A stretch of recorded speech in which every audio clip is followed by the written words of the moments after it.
So you're slamming on the rotor with a mallet, trying not to annoy the neighbors, but it's not budging.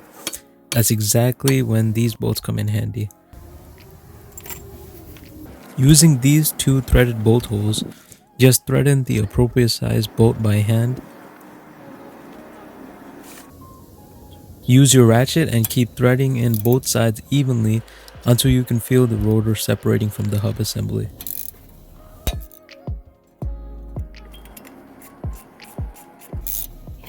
And just like that, your rotor is free without any fuss or mess.